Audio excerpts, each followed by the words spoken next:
This is my story.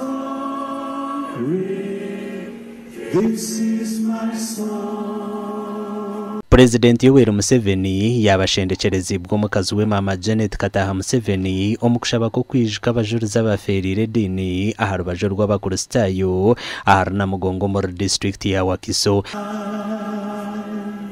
Visions of rapture now burst on my sight. Angels descending, bring from above. President Museveni yabanza kusima abantu abatambwira okuzana mugongo kandi nabwanyuma nukwe kubarabura okwerinda obutajwanze dini hamwe na nebyobutegetsi. We also believe in separating denominational issues from government issues, which are for all the citizens and even non-citizens that find themselves in Uganda. Good enough, Jesus helped us in the book of Mark, chapter 12, verse 17. He said, "Give unto God what is God's, and unto Caesar what is Caesar's." President Museveni yagambira bicereza abayetabo mu kujaguze kireki nko kwiyatwarize dini zitarukushana obuyabira ryo mu rutaro orwacungwiri hanga. As you all know, the government spent billions modernizing this infrastructure you see today at both the Catholic and Protestant site. When the Muslims are ready, we shall also support them, because I'm told some Muslim followers were also killed by Mwanga. So I'm very glad that when we came from the bush, we interacted with the Cardinal Subuga and Dunstan Subuga of Namirembe, and we agreed that the 3rd of June should be a public holiday. President Museveni yagaruka yaraganso ko government erikuza konjera mani omukunduze ekigo cy'abajurize na mugongo.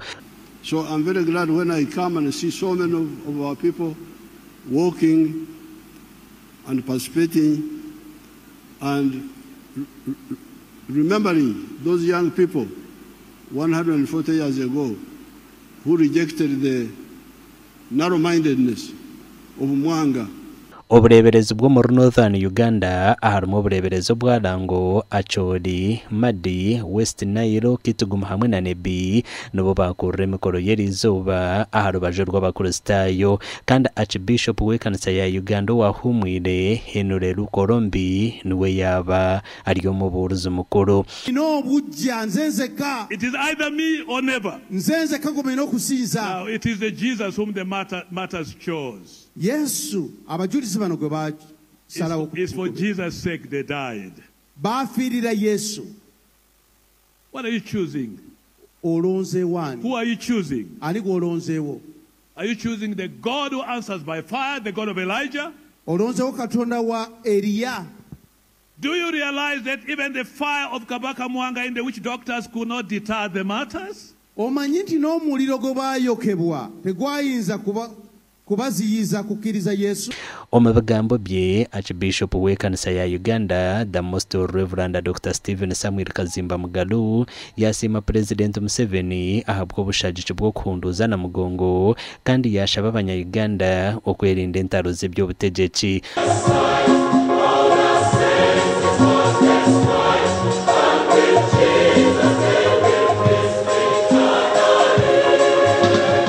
Aharubaje rw'abanyakaturiki okushaba kwaba kukurirwa muri sawisha rya Rugazi Christopher Kakoza.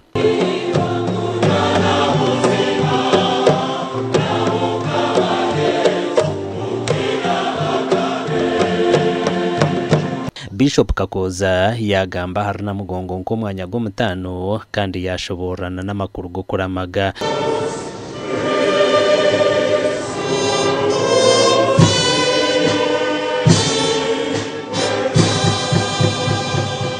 abeshongoza abari kurenga muri 500 okurwa mu ishaza rya Rugazi nubo babebembira kweshongora ibyeshongoro by'umutano ebyabaferire dini.